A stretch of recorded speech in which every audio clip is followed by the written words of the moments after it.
Greetings everyone, this is me again, Zahra, ex-Muslim, ex-Shia, truth seeker. So here we have this working out. Let's see if the Shias are right about this. Right, so recently I found the Alchemist channel. Thoroughly enjoyed it, going through a lot of her videos. Sarah Al-Khaldi's. Her name is Sarah Al-Khaldi. And so I had to stop at one video of hers. Many videos I've seen, recently a lot of them. I was just gorging on her information, knowledge that she has clear cognizance of, very much so. So, but this one I just stopped at, sorry Sarah Al-Khaldi. So this is no competition, nothing, really respect Sarah Al-Khaldi and really love her teachings and all. And a lot of love to her. So, but on this video, which is a YouTube channel, The Alchemist, the topic is the Oversoul and Soul Family Explained. It took me back to a Shia Islam belief that God is beyond existence and thus creation, especially the Ismaili. I think the 12er Shia and the Ismaili are the same on this. Not sure how much difference, but I don't think much difference is in this, that the Ismailis believe, like Dr. Khalil Andani has put, God is beyond existence. Understanding Ismaili apophatic theology to say God is beyond existence does not amount to atheism. Khalil Andani, right? So, of course, he's beyond existence, but not non-existent. So here we have what I've taken. First I took it from Wikipedia, and now I've taken it from Professor Khalil Andani, Thinking Islam. God is beyond existence, understanding Ismaili apophatic theology. To say God is beyond existence does not amount to atheism. Note, this is a small excerpt from a forthcoming book chapter about the Ismaili theology of Tawheed. So much thanks to Dr. Khalil Andani, Professor Khalil Andani, for sharing this small excerpt from his book, forthcoming, or is it complete? I don't know, but forthcoming, book, right? Is it complete? What a memory I have. I apologize for that. So the most enigmatic element of Ismaili apophatic theology is the infamous claim that God is beyond being. What that is, God is not existent. As mawjood hast. Okay, mawjood hast. That's like as mawjood hast. That's Farsi, Persian, in Persian language. But he is, that he's not mawjood, that he's not inexistent. And God is mawjood. Oh, that's Arabic. It's a bit of Arabic. It's kind of confusing me. Mawjood hast. Okay, Mawjood is Arabic, right? And Hast is Irani, but I don't know. Okay, what is going on here? And God is not non-existent. Lays madum nist. Okay, that's nist. That means Persian again. Not madum. That he's not non-existent. This distinctive Ismaili position appears to be the low-hanging fruit for Muslims of competing theological schools to attack and ridicule. So we're not doing that. We're just here. No competition, nothing, no bias, nothing, okay? Certain Muslim theologians, mutakallimun, and traditionalists, both past and present, have accused this Ismaili teaching of violating the rules of logic or professing atheism. Logic contradiction. Oh, this is what I was going to show, right? And I haven't read the whole. So recently just found the article and the excerpt from his book.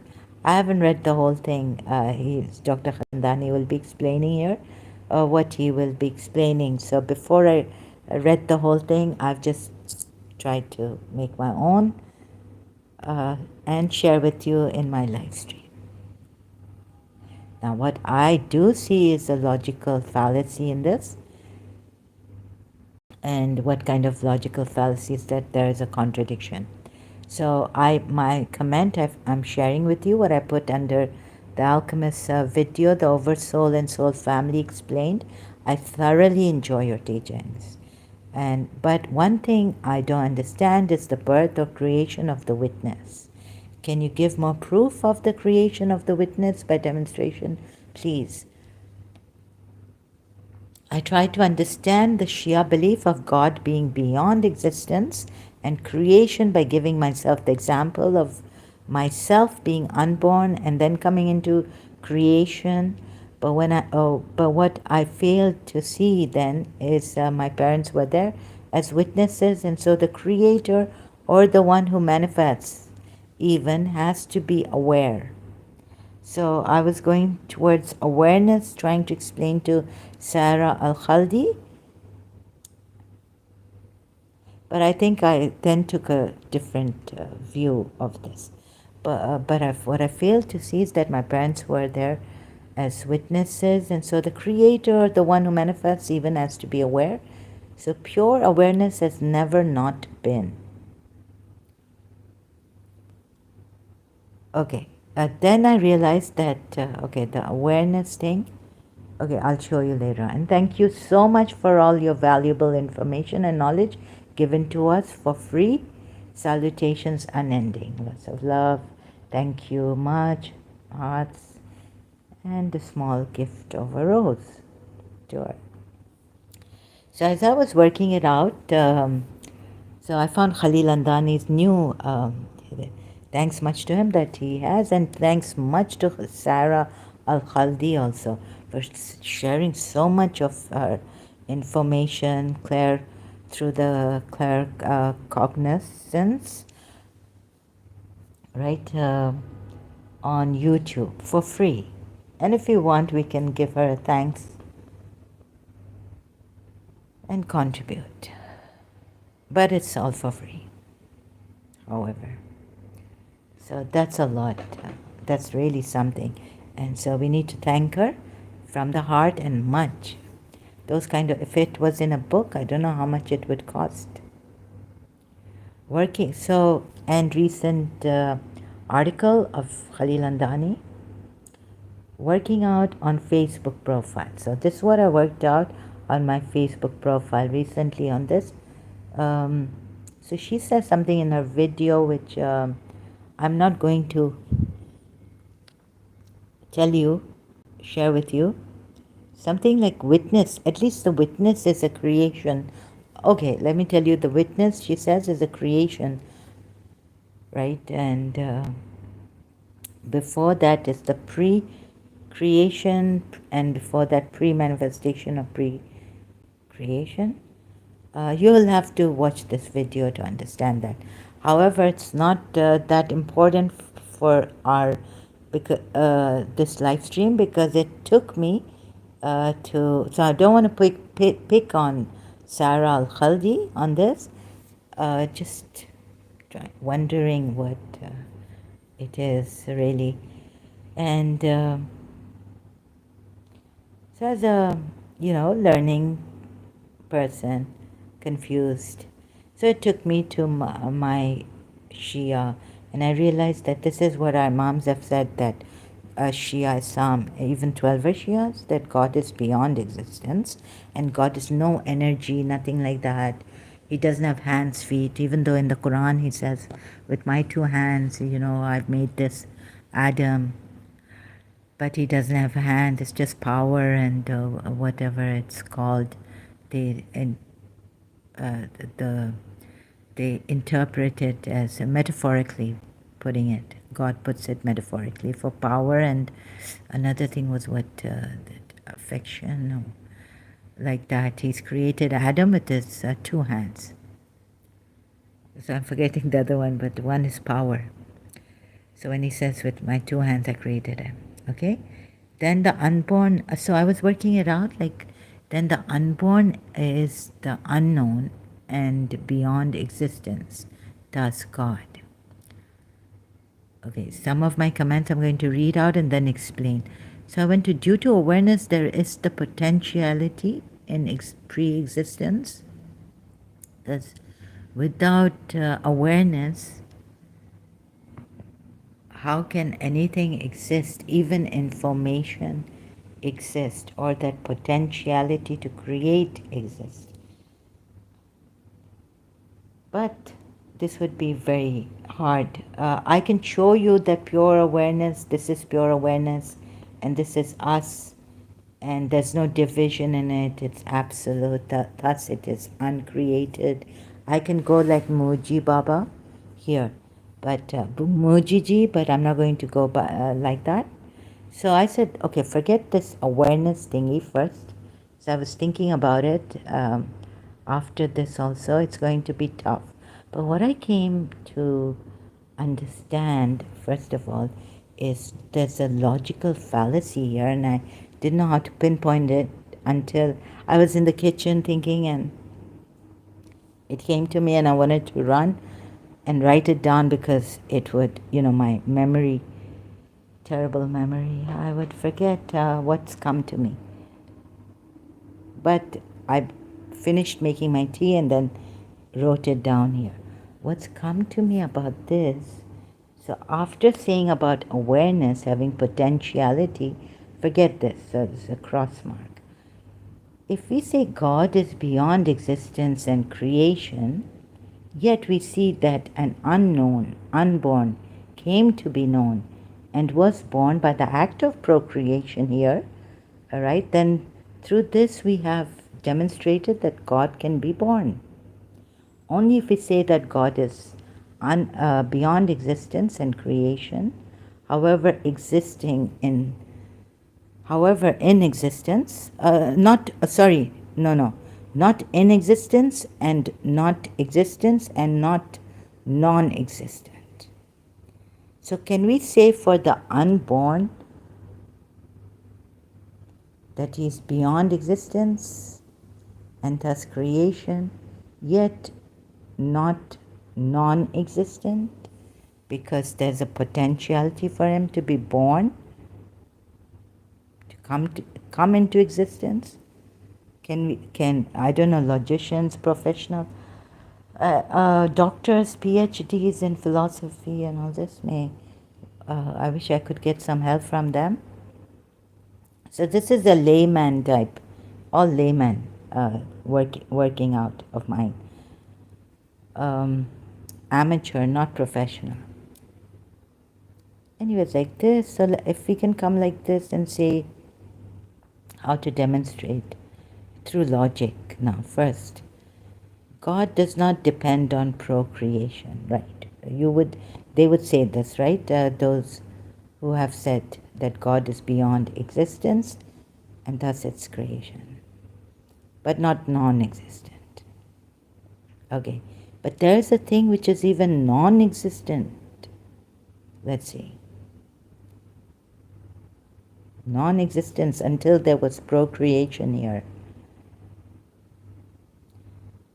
Right? Like the unborn, which is born now and not even conceived as yet. So he's unknown beyond, he's even non-existent. Let's say, non-existent. Even if we say he's non-existent, not like God that is beyond existence but not non-existent, right? But this one, who hasn't been born, taking the procreation example, is not even not non-existent, and yet he comes into existence and creation. So if we take that part of God, beyond existence, so something which is not in existence at all, can be created and come into existence by the act of procreation here on this material, this third dimension realm. So what happens? Logical fallacy on which part of Shia belief? That God is beyond existence, right? So God does not depend on procreation, you would say. Yes, but what has happened? But he is above. You say that he's above and beyond existence and creation. And something which was nothing, unknown. Applying the example of the unborn then, we get a logical fallacy, don't we? Could I be wrong? I don't know. Let's work it out through logic again. So this unborn, which is even unconceived, unknown, uncreated, beyond existence, until procreation takes place. Depending on this procreation, this unborn, beyond existence, uncreated, unknown, not even existing, has come into existence. Until procreation takes place and he's conceived and given birth, to be continued on Facebook. So now I continue here on YouTube. I wonder what they would say about this. I know that the Ismailis say God is beyond existence, but not non-existent. But this someone who is he's not even in existence, has come into existence with the help of procreation here. So how can you say that this God, that beyond existence, right, can not come into existence here with the help of procreation? Can we say it like this?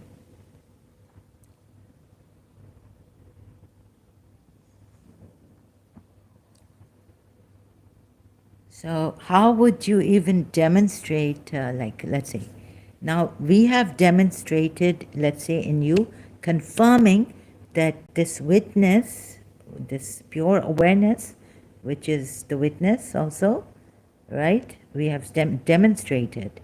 Does it have life? Does it have a beginning? Does it have an end? Was it born? Does it die? Right? How can a thing, and you will confirm in yourself, if you go to Muji, on YouTube, Muji meditation even, or invitation, Muji channel, you will see that you have confirmed this, that the witness is unborn, unborn and yet living, right? So then how can this be created when you confirm that it is absolute, doesn't have a beginning, doesn't have an end? At least within yourselves you have confirmed this. Whereas if a theory comes by which says that um, it's like para Brahma, which is beyond any existence, but can you say that the witness was created, right? Then you, the thing, then it, wouldn't it depend on the person who's saying this to then demonstrate that, since we have seen it, confirmed it within ourselves, that the witness or the pure awareness is not born, is not created.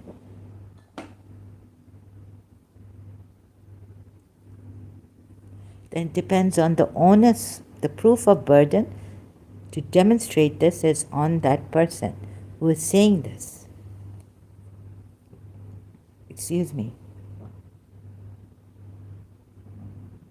So at least in logic, I feel, even this unborn, unknown, uncreated at first, right? What was he? Non-existent. Can come into existence with the help of procreation here. So God beyond existence would be, how to put it then? Oh, you have another thing saying that he is independent of his existence. But the thing about a non-existent entity coming into existence with the help of procreation, created beings. So in itself, there's a fallacy here that you think that God is beyond existence, cannot be in creation, huh? And cannot be in existence. Wouldn't that be a fallacy, logical fallacy? Because a thing which is unknown, a human being which is unknown, a human being, with the help here of created beings, comes to be known, born, comes in existence. So, they can bring pure awareness and show me that where is the pure awareness then? If they say, right, in this person, in this being, he's unknown. How can you say he's aware? So I should have put it the other way. This I got wrong. All this. You see? How can a thing which is unknown, uncreated, not even in existence, come into existence with procreation with the help of two people, male and female? Here, materially,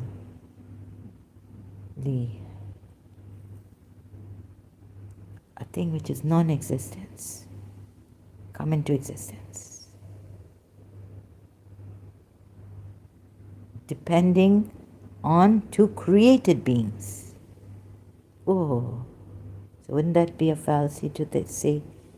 How step by step, if I can work that out, God beyond existence, because he is he's the creator and not the created. He's beyond existence because existence came forward. It moved forward. It was created. He's the uncreated. Like, how would they put it? Because what is existence then? They have. So what is existence? What is wajud? What is existence? Right? They will have to define existence too. Is it created? Is it manifested? However they may, okay. the religious people, Shias, may define what is existence and why, then they have to also define, explain to us what is existence and why God is beyond its existence.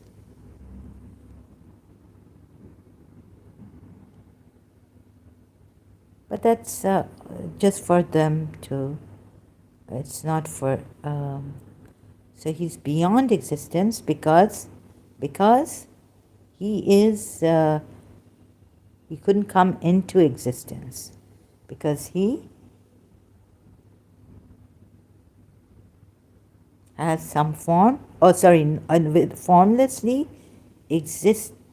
existing in a, not existing, but not, you can't say his existence because, so this is where the Shias have failed to explain to me and I get stuck. You see? And I need help. Beyond existence. Why? Let's see. If I can find some short, God is,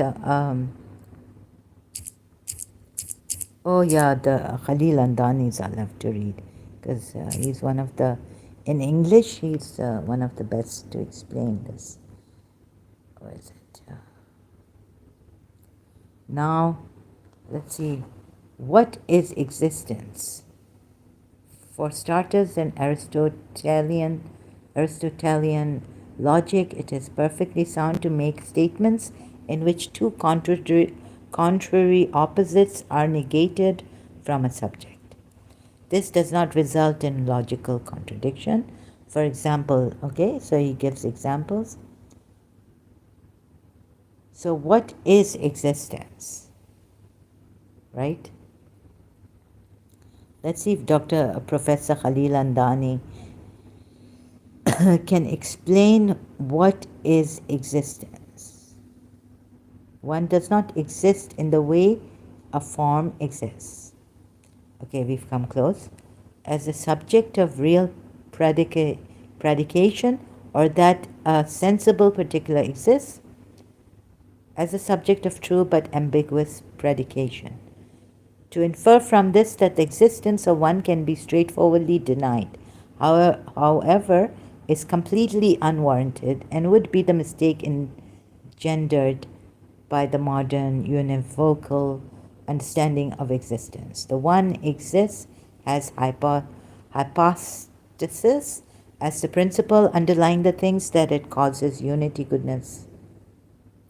Given how closely the Ismaili follow Plotinus' worldview, the above clarification suffices to rebut the charge that Ismaili philosophers, in exalting God beyond being and non-being, are agnostic or atheistic. Of course, no, we don't. I don't blame them for being this or that, but however, we have a logical fallacy in this, I feel.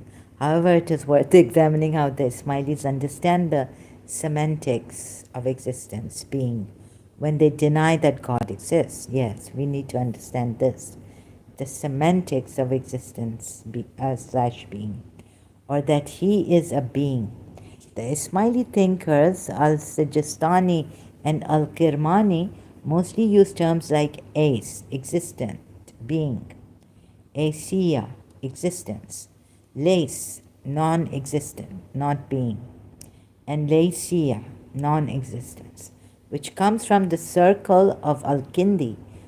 For Al-Sijistani, God is not an ace, existent being, but rather he is the mu'ayyas, meaning he is the giver of existence.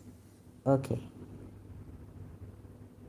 So, through his eternal creative act of command, which is the existential dais of the existence, Aisat, from the non-existent.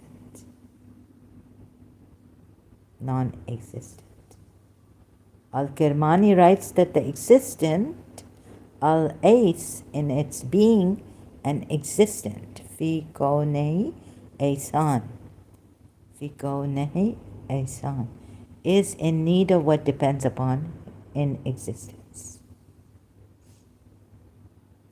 For Nasir Khosro, Khoro or Khosro, writing in Persian, the terms hast, existent, this is Arabic, and hasti, I thought this was Persian, existence, hast. Is this the isness? Carry the meaning of contingent existent, that which considered in itself may exist or not exist. Whatever has existence, harcha hasti darad. This is, I think, harcha hasti darad. Is this a Persian?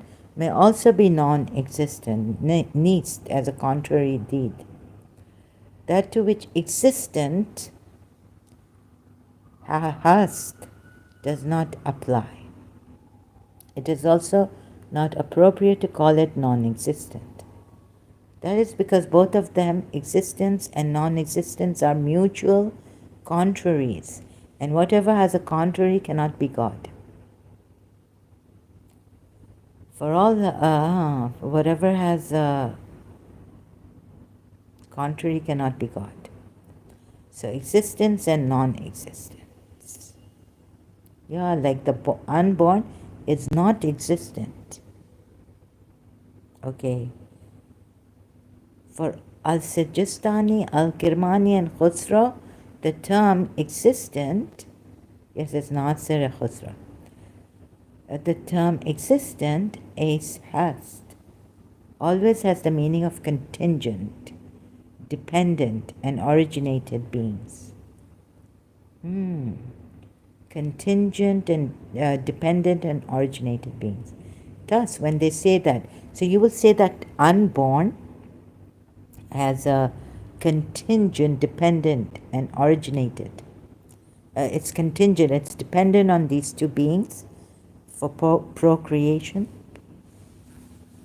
So that cannot be God, because God is not dependent on any procreation or anything.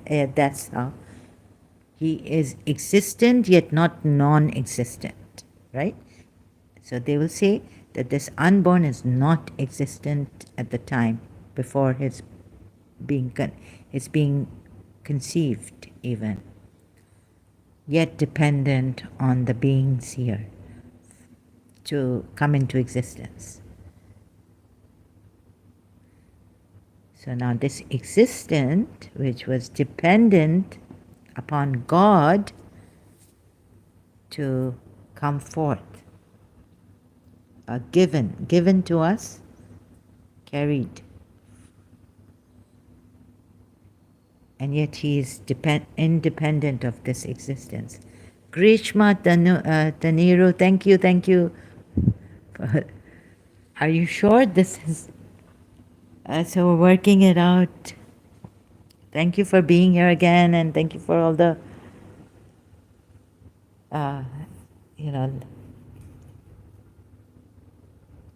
what do you call it? With the hands. This is like excellent or something. Huh? Excellent, or outstanding. Thank you. But, okay, let's come to this, down to this, see? Because I don't want you to get overwhelmed by what I'm saying or doing, right? So let's take a deep breath. Calm down. Okay, let's try to... I don't want you to get overwhelmed. Sometimes we get carried away. Like I got so carried away by what the alchemist said, that I went back to Maula's video, His Highness Aga Khan and Abida Parveen reciting Shah Kareem, and I started crying. I was like, Maula, I was talking to him, it hurt so much that my imams are not true, and this, but you are right about this, that God is beyond existence. And then later, that was yesterday.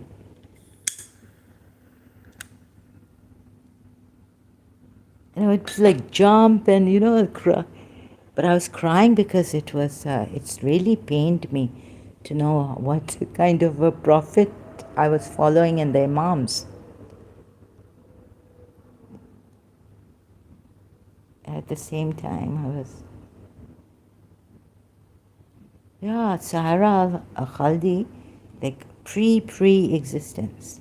She explains in the beginning of her video. So there's the monad, and which is called, then it's called the logos coming into creation.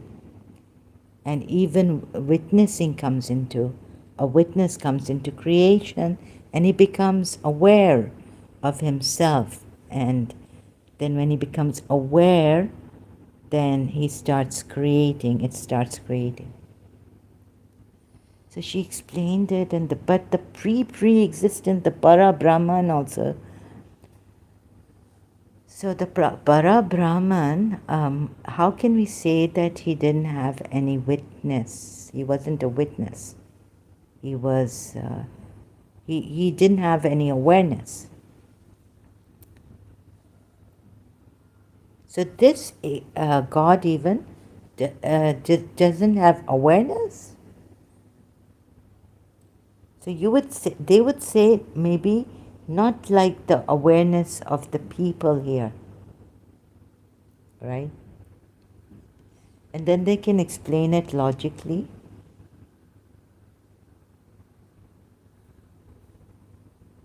But we've gone so far as seeing that the seer is the witness, the absolute witness, the I am was the absolute witness. And the isness is not created, right? We can confirm that in ourselves without asking anyone. So existence, okay, continuing reading this, Professor Khalil Andani's, always has the meaning of contingent, meaning dependent and originated beings. How come? Why would it always have the contingency, the dependency? You see, where there is the isness here, can it depend on anyone for its being and existing? Can pure existence, which doesn't have a beginning, and you can see it for yourself, but not you. It is the seer. It is the seer in itself. So pure existence, I would call it, needs not depend on anything for coming into existence. How did they put it here? That God gives us existence, right? God gave us existence, but itself, he existed, but they can't explain how he is beyond existence, yet, what would you say? He's in a, he's not in a form, but how does he, what is this? That he doesn't exist? No, sorry. He doesn't not exist. He exists beyond existence. Okay? Whatever state that is, they tell us, or I told myself. So now I'm putting myself in a Shia position so that Ismailis also, that we are one, right? We are one here.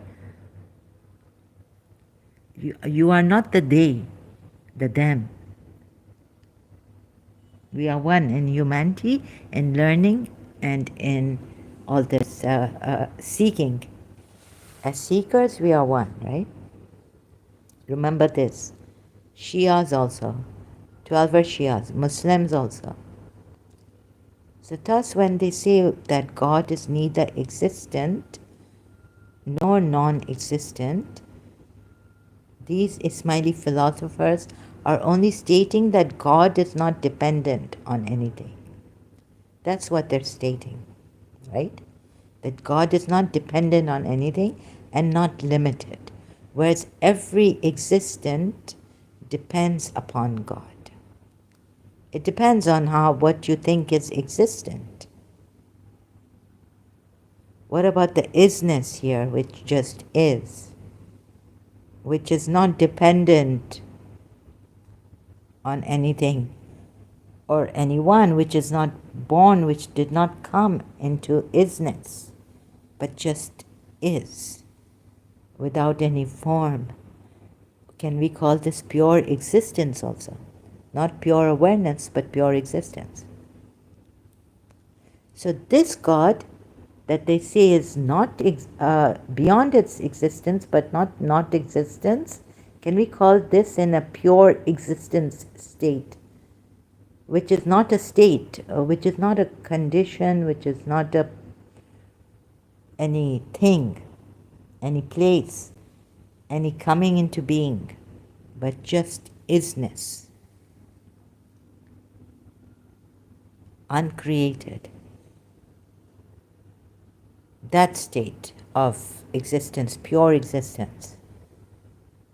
Furthermore, many Smileys conceive existence, Ex-Shia, haste, as a super genus that subsumes the various types of things such as substance and accidents, bodies and spirits, form and matter, etc.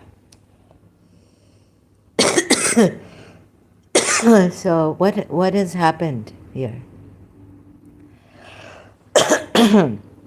They have thought that existence is dependent upon something for its existence. But my definition of existence is that there's a pure existence which is not dependent on anything, which is the isness.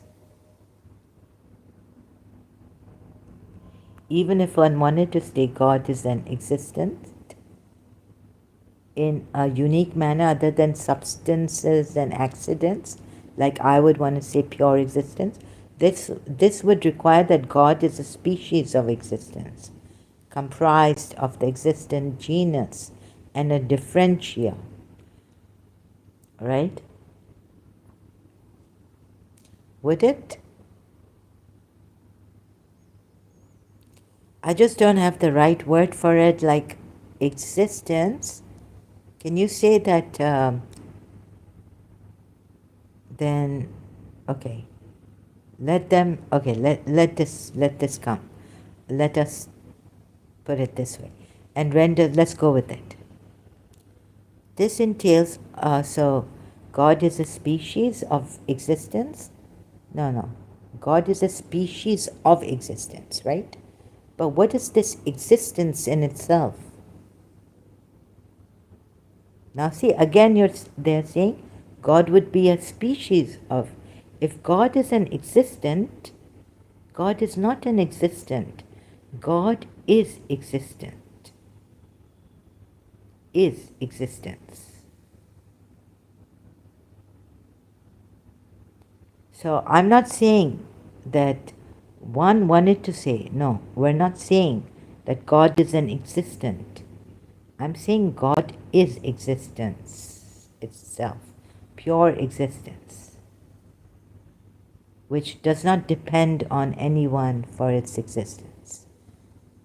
Unique manner other than the substances and accidents.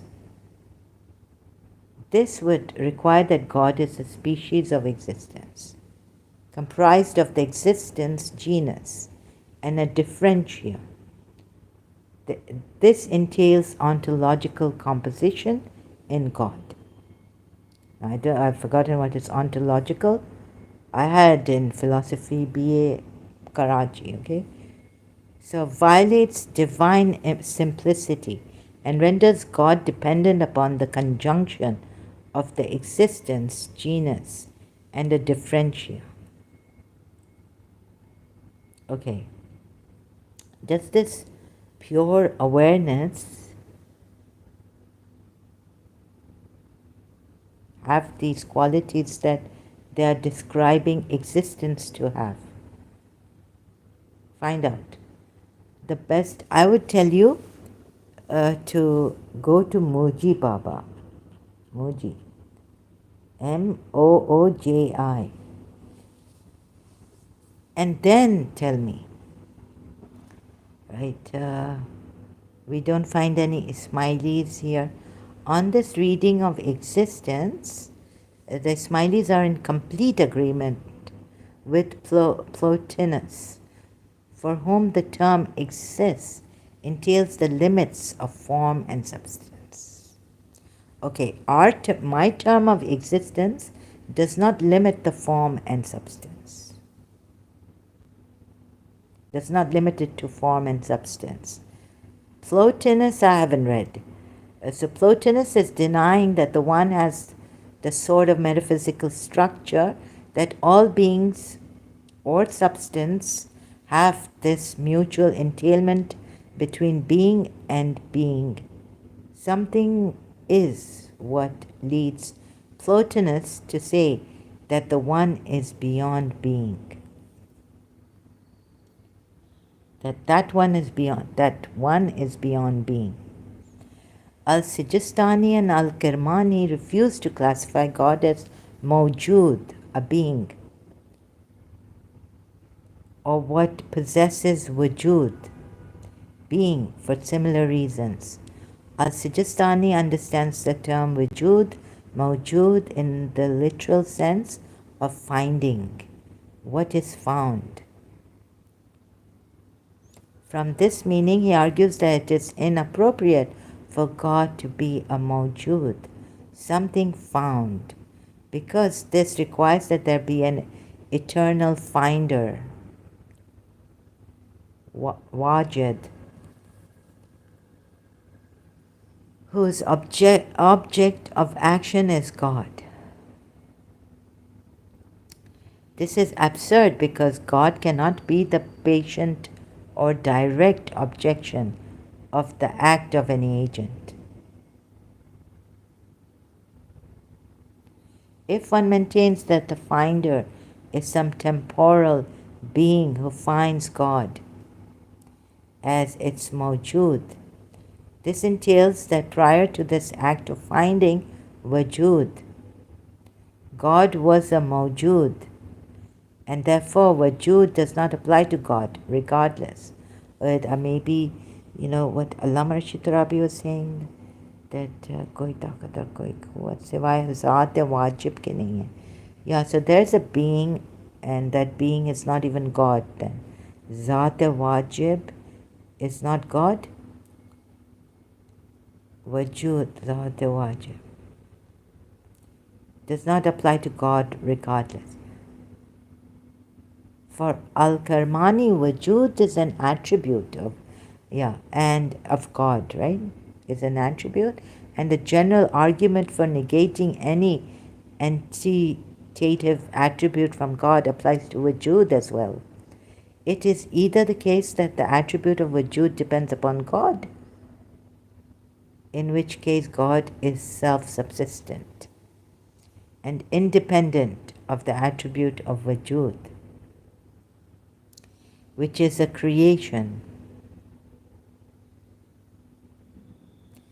How do you know that this attribute, of course it's an attribute, but how do you know that this wujud is a creation?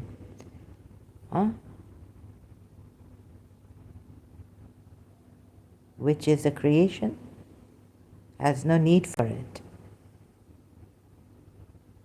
Which means God is not really a wujud or mawjood.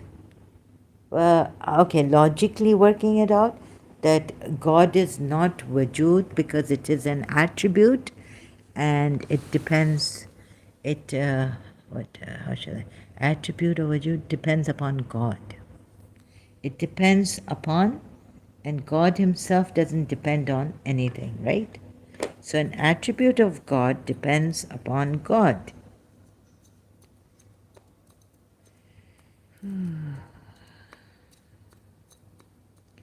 What about the ever-living attribute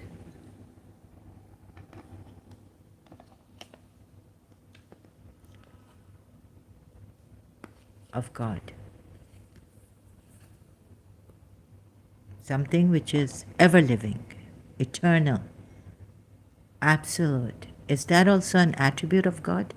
The absolute, the ever-living.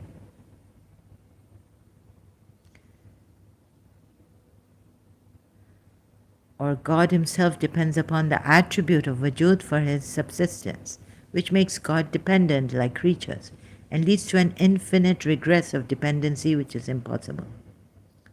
Which is impossible? The Ismailis' outright refusal, wait a minute. Then nothing is impossible. Nothing is impossible for God. He can be dependent, he can be in small things, he can be in big things, he can be all prevalent. What can be so impossible? Right? Then the dependency is not the dependency. It's like quantum physics. If you're going higher and higher dimensions, then all these laws of dependency, where are they then? They are just, they change to something else, right? God is not dependent. God can be dependent and God doesn't have to be what? Like the uncreated, depending on two people here to procreate,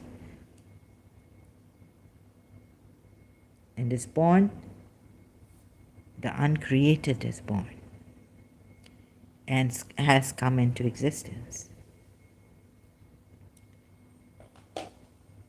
No. Can I give another example?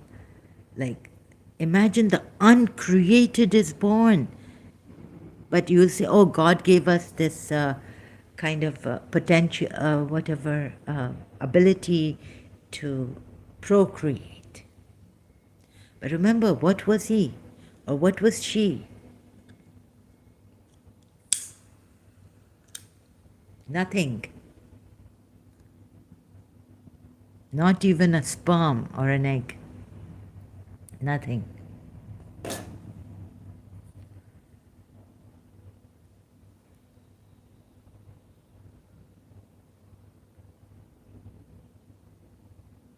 Yeah, you could say God is not dependent.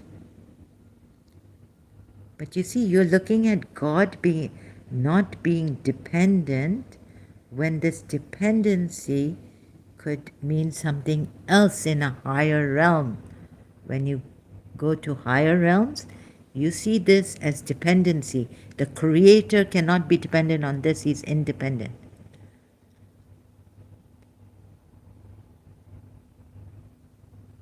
And you see, what we are told in Shia Islam is that God is not God is a creator, so he cannot be his creation, right?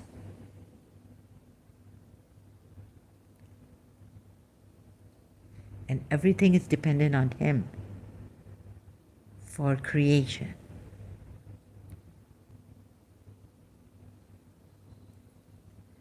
And what if I say that this is the logic here that you have been given is a lower logic. Let's say there are no impossibilities for God. God is able to do all things. So you are putting the limitation on God by showing that logic, like the Shia, my Shia thought. I'm putting, my Imams have put Imam Ali has put, like what, what I would think, what am I thinking here and where beyond? Where are the laws that beyond the third dimension? The laws change, right? Even physics laws, do they change or not? Quantum physics we come to.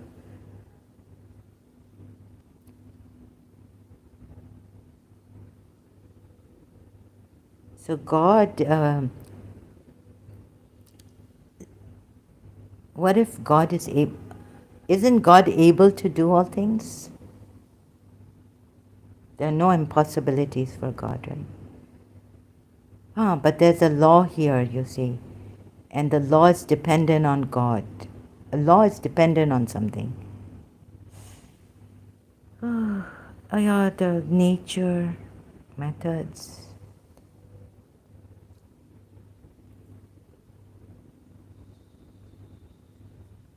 What if there is something here which is not impossible, which goes beyond the law of nature?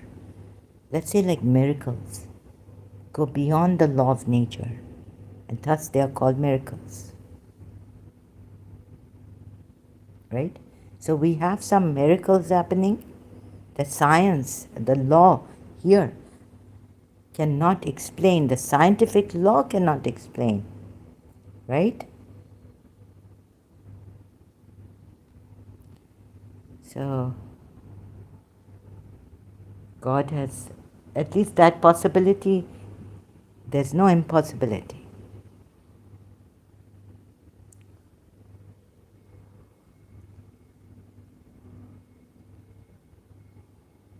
God cannot be dependent. See, regress of dependency happens.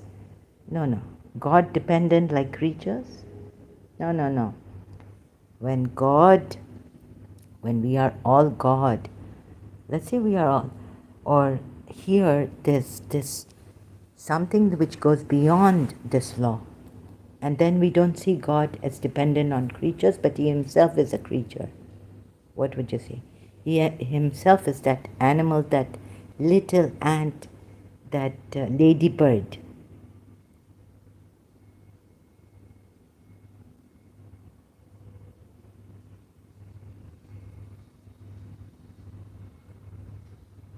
No. Or yes. Or there's no yes and no. There's no right and wrong.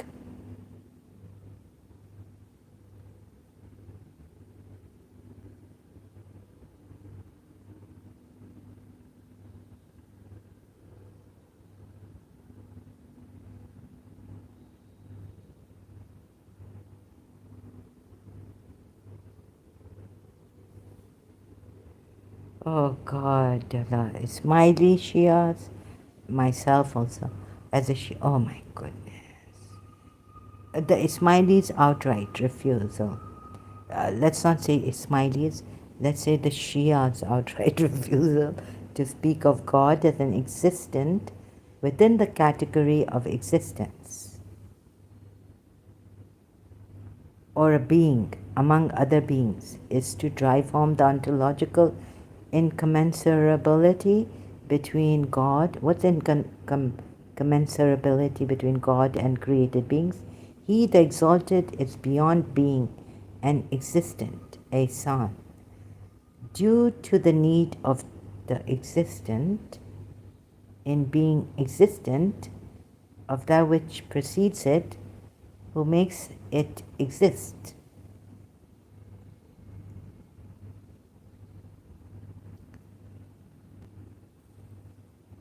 Makes it exist. What if there is a isness that is not dependent, which I would call pure existence?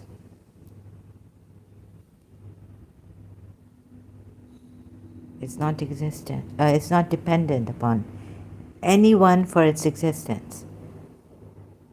Thus it is absurd that He, the exalted, should be an existent, a son, when He has no need of another to be Himself and does not depend upon another.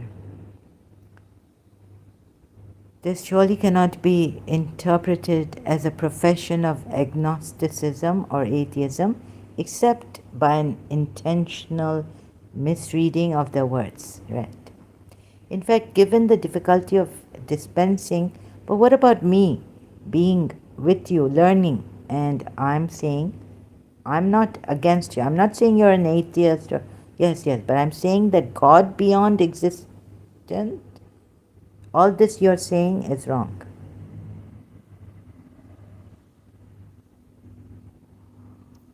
Ismailis employed alternative terminologies to speak of God's reality or actuality. Yes.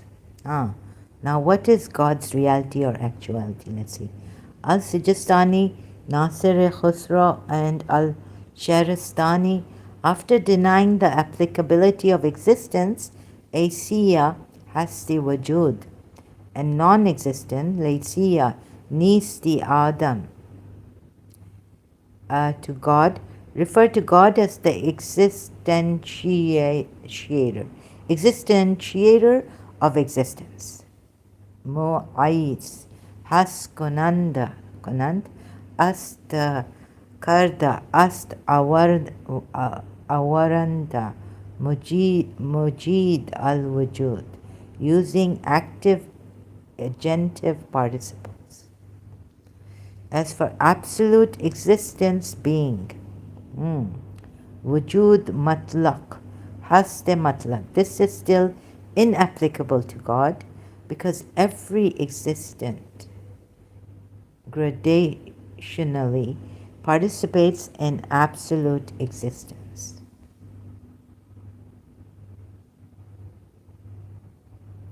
Therefore, absolute existence is God's eternal creative act. What if God is also the participator in his absolute existence?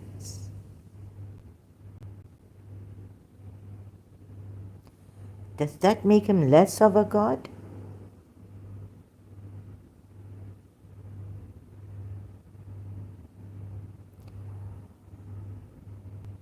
What if he's made himself a participator in absolute existence, in its absolute existence?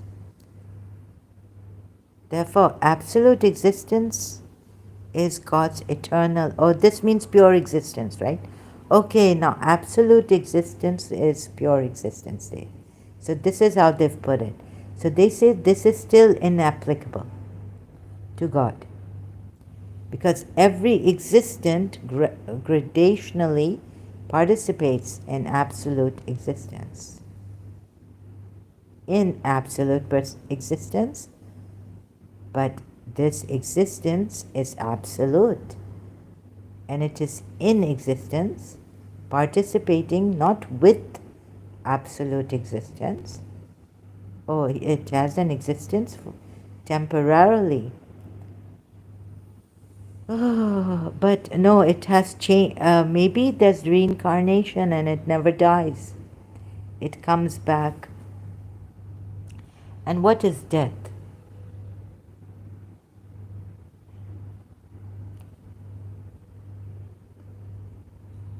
Is death that, of course, okay, for atheists, death is the end of life, right? For this life, it's an end of this life, this particular life.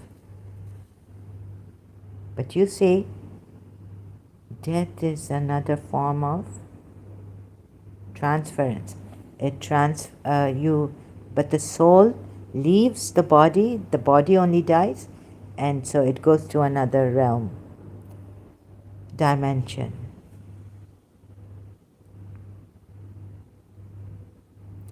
It's still inapplicable to God.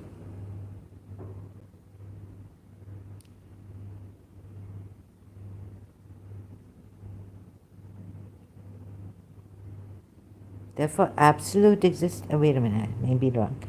Therefore, absolute existence is God's eternal creative act.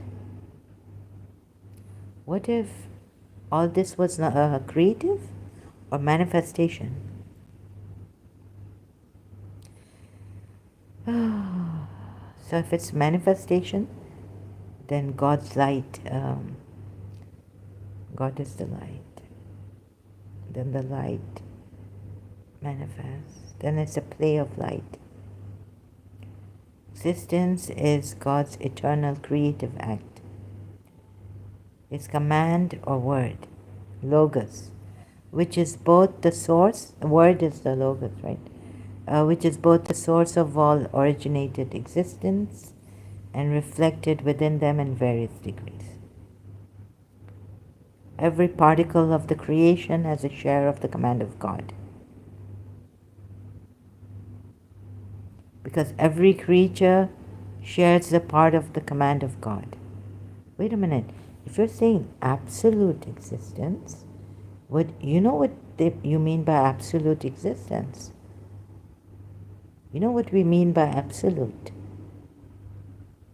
It has no ending, no beginning, Baba.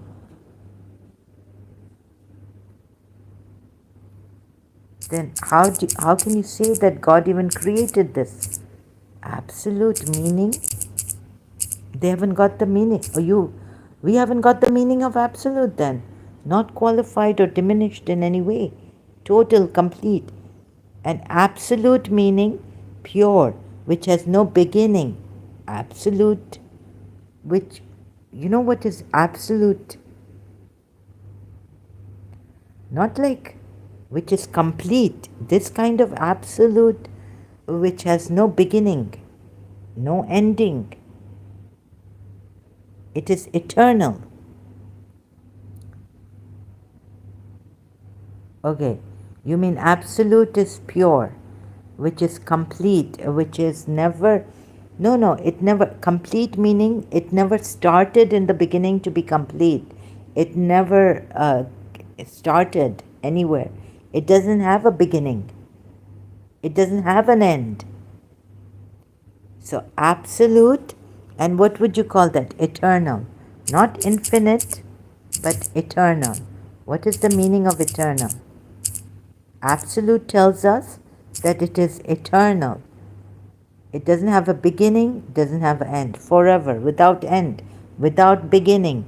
Something which is absolute and eternal. Okay, let's put it this way.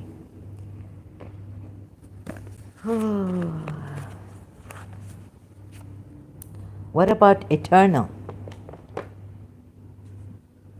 An existence which is eternal, which pure existence which is not only absolute but also eternal.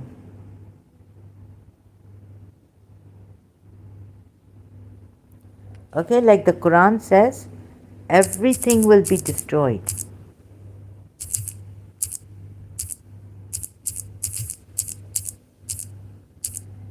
Save the face of Allah.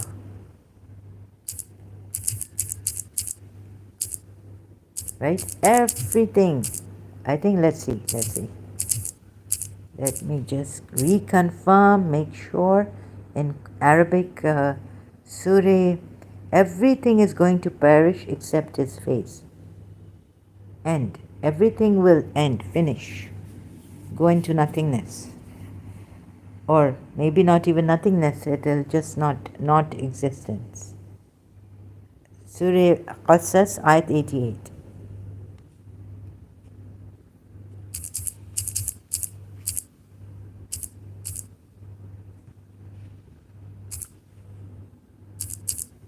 Are you saying the face of God still will remain? Is that an attribute of God that will remain?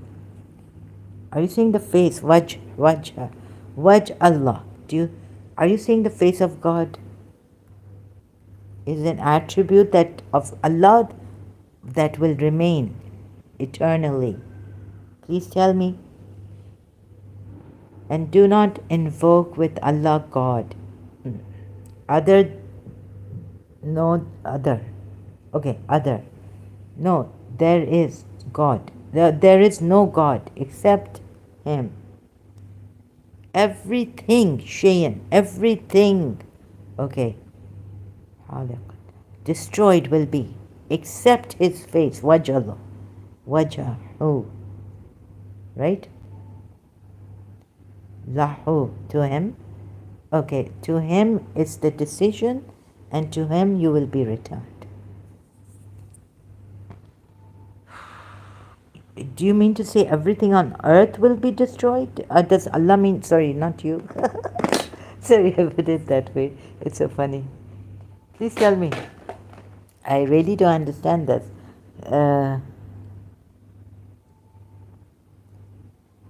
And his is like, what is he saying really? What is he saying? Okay, here he's saying that everything here will be destroyed. You see, these ayats are really not clear to me. Even in these ayats, I get Oh, God, it's taken me to the first. Oof. Oh, this really gets me. What about this existence being eternal?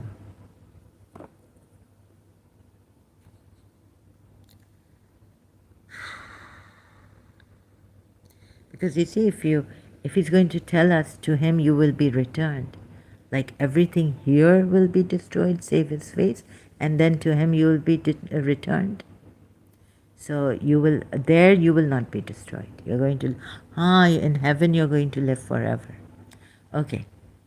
So here you will be destroyed. Everything here will be destroyed. But then in heaven you're going to be, or in hell. And that will not be destroyed. Okay. So anyways, can't find a Quran ayat that will help me, at least help me in this. Okay, let's read, go on reading. Sorry, here. Everything will be destroyed here. Professor Khalil Andani. Therefore, absolute existence is God's eternal creative act. Now you're saying his eternal creative act, which means that eternally he's creative. Eternal means there's no end, no beginning. And you've got it wrong here. Eternal creative act. Eternal meaning, so you have to change the word.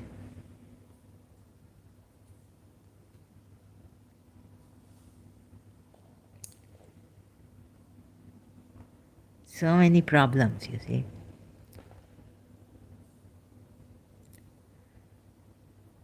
What Sijistani has said and what Nasir al-Khosrow has said. Now, it's not, I'm not saying Dr. Khalil Andani. It's our religious scholars and dais and murids. They're making a mistake here. Eternal creative act. You know what eternal means? So I have to stop because I'm stuck and I'm out of balance here. This puts me out of balance. Like I was watching one after another video of The Alchemist, right? But when I came to this video, I was like, first I was like, oh, overwhelmed. This is what my Ismailis, Shias have said. And okay, go to Imam, His Highness Al Khan's video, cry, cry, cry. Then later on, I was like, now you see when I realized, no, Zahra, wait a minute. So then what happened is when I realized some things, that pre-existence, how can you say that without giving us evidence or demonstrating it? Because we've demonstrated the witness, the pure witness, right?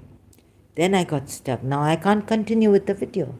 Now where it stopped, it stopped. The Alchemist video, I can't even continue. There's something wrong with me now. I'm stuck. You know, so many videos I saw yesterday. And I was like, oh my God, I'm seeing this for free. No. She needs to contribute.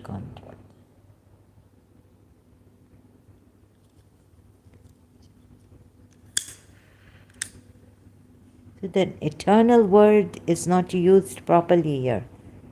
The eternal act of creation. You know what is the meaning in English? Eternal means, so what word is in Arabic then? Because in English word eternal is meaning there's no end, no beginning. I'm so, God, lasting or existing forever without end. For me, eternal means the thing that has no beginning, no end.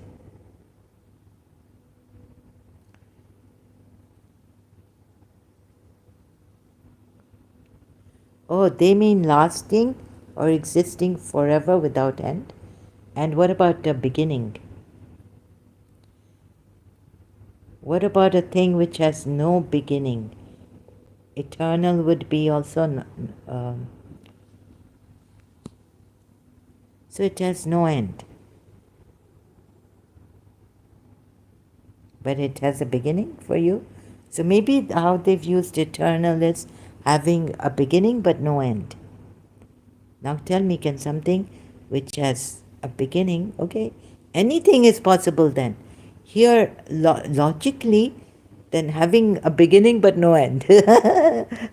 Okay, then anything is possible. Right? If you're going to tell me the eternal act of God, a creative act of eternal, is that it has a beginning. First there was the pre manifester, or the pre, right?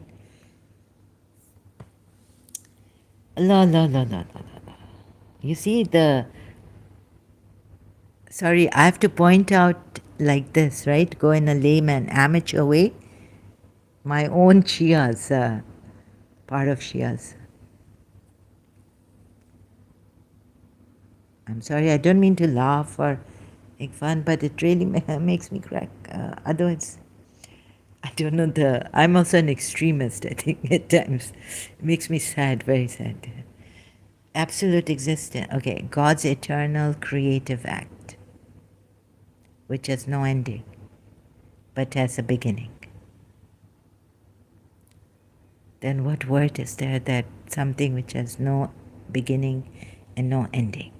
And if you're telling me that this eternal creative act of God, which is His command or word, which is both the source of all originated, eternal, you put here, for me, eternal would be the something which has no end. You see, our logic when I was a Shia, this is how I would criticize. I would, critically examine what Imams are saying in Al-Kafi, like logic.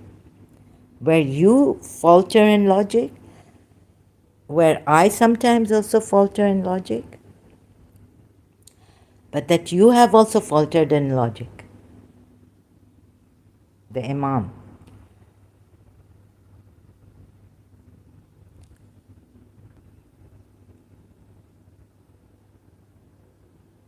See, his command or word. So eternal creative act would be that he began creation, but then in that beginning there's no ending. Right? So something which had a beginning but doesn't have an ending. God can do that, right? So where's your logic here? Something which had a beginning but doesn't have an ending.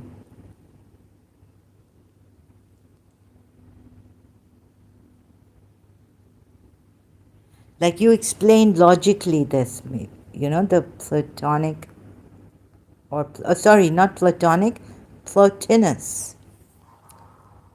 Or, so it can't be. Mutual wait. Sorry, it's finding. I think it's Sijistani and Sijistani and Al-Kirmani refuse to classify God as a mawjood, or what? Because this would mean that he is dependent upon the existence. He's in existence then. And existence is dependent upon him, something to exist, not the thing that exists. What I'm saying is existence in itself, which is, okay, but you're saying, see, what you're saying finds God, so you're using logic prior to this act of finding, wajud, God was a mawjud. So like this, you're giving logic, and then it would, how to point out that point that, so not really a wajud or mawjud. So you're doing logic here, aren't you? You're explaining logically, right?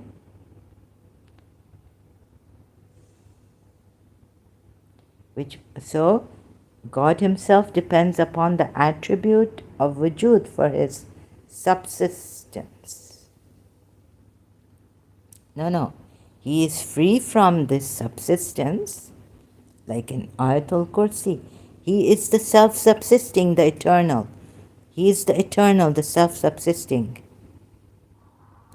It would not make him, this existence would not make him dependent for his subsistence, no. Which makes God dependent like creatures. What is the thing which is, what is an impossible? So you're, okay, on one hand you're using logic, right?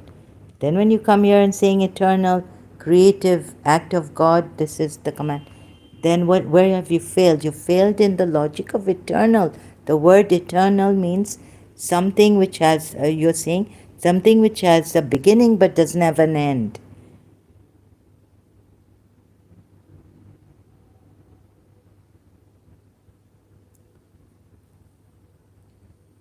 Okay, so what about something which doesn't have a beginning and doesn't have an end?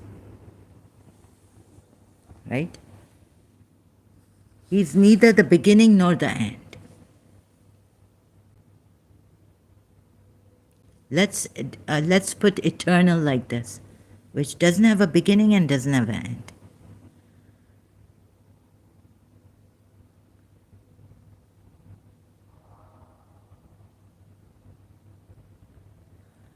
Okay, now you're going to say that witness could be, let's say, an attribute of God because he doesn't have any vision, right?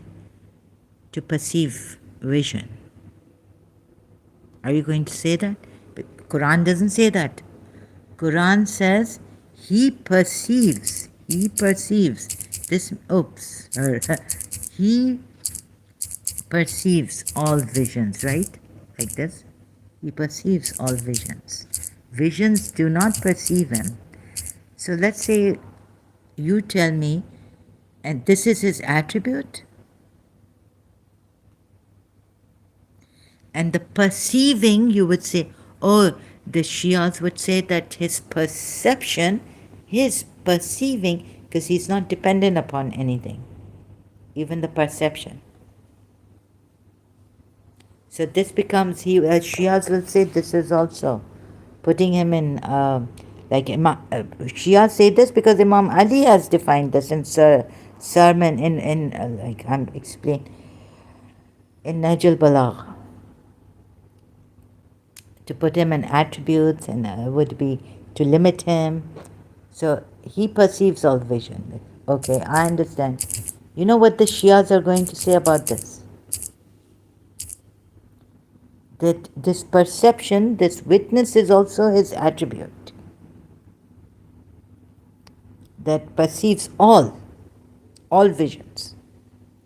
So he's not dependent upon the perception. Oh my God, it's just an attribute. Oh yes, I understand that, and we look at this. I'm not going to get hyper. I hope I don't get emotional on this. I've been getting emotional. Not can grasp him, the visions. But he grasps all the visions, right? He grasps. So this grasping is also his attribute, God's attribute. The Shias are going to say this. Okay, so we're going to look at, if I come like this, everything of his is an attribute here, so, oh, I forgot, yeah. But he. No one knows him but he.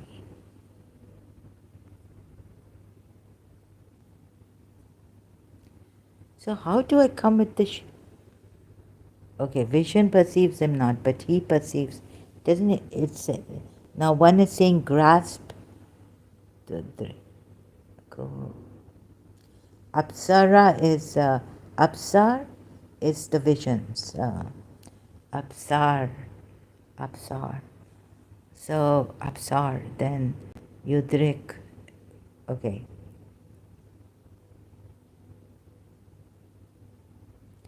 So you're saying this is an attribute of him. Yes. So does he depend on this attribute? Does Allah depend on this attribute to grasp all visions? So he's made his attribute, he's created an attribute where, oh, so he's dependent on the attributes, right? His attributes. What about this, Imam? Like I'm talking to Imam Ali, let's say, questioning. Oh my God, he's unlimited, he's a this, that. Yet he's created attributes. Now what do you say about this? Attributes too? He's created attributes. I also cut. Sorry, I'm such a. He's created attributes that he's dependent upon, or what? No, he's limitless. But then why did he have to create these attributes? So he's dependent upon the attributes. For if you say no, he's above this grasp. The grasp is also his attribute, right? The grasping. Then what is he? Minds cannot conceive. Minds put together cannot. No, don't jump there, don't jump there. You see, everything needs to be explained logically. And it has to be everything logically explained properly. And where there's this, you get stuck, something is wrong, okay, I also get stuck,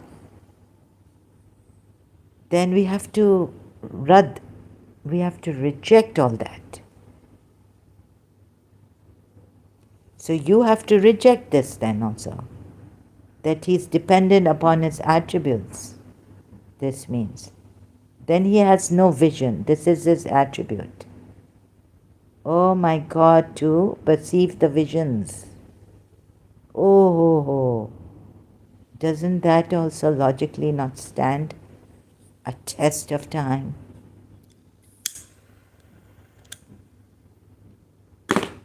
That means Allah is dependent on this attribute of his to grasp.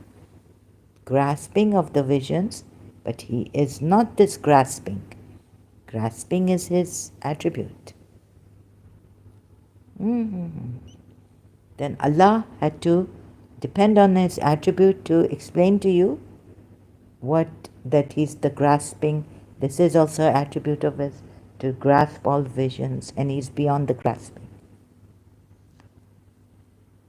Oh my God, do you see that? Did you see it? Or am I wrong again?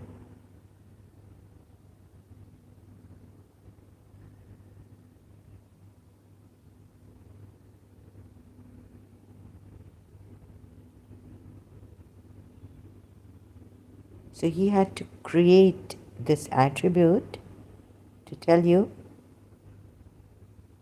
and also to actually show you that no visions can perceive him, but he perceives all visions. Now, but he's beyond the grasping, because the grasping is just his attribute. Then what is he? If he needs an attribute to grasp all visions, come on. Oh, do you see do you see it? Oh God, hello. Now my mind is kind of dizzy. I've,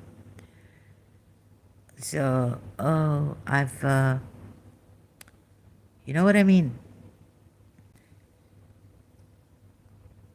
So, have I come to it? Attribute. This is his attribute. Grasp.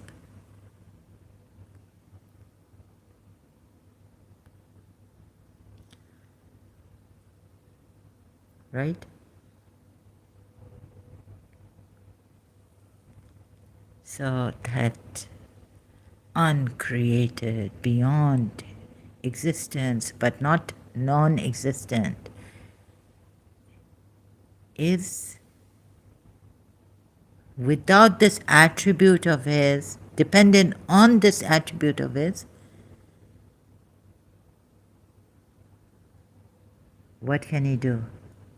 He can't even grasp visions. Then, logically coming, is that right, logicians? Huh?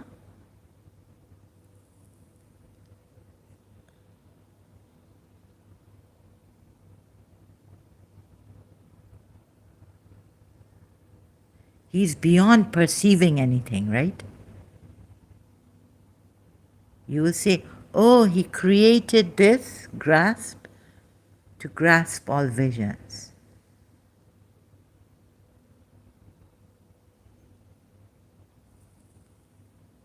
And without it, if he didn't create this attribute of grasping,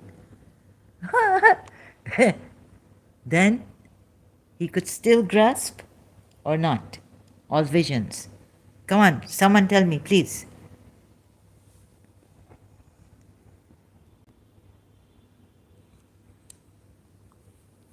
Huh?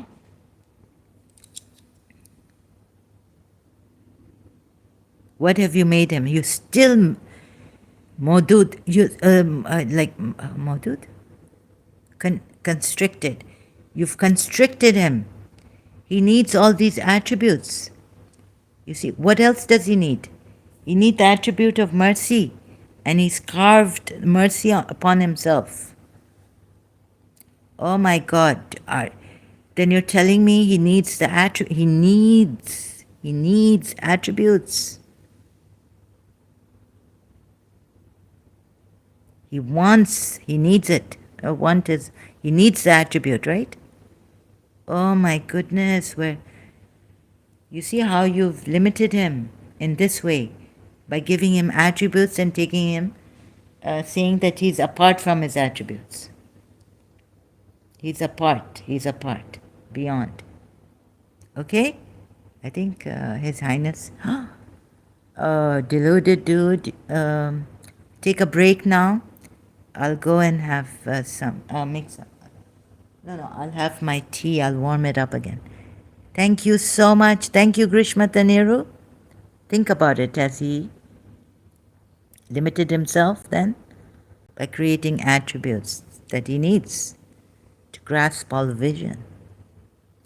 He sees beyond. So that's a logical fallacy. Thank you so much. Hope you see this. And hope I also see it.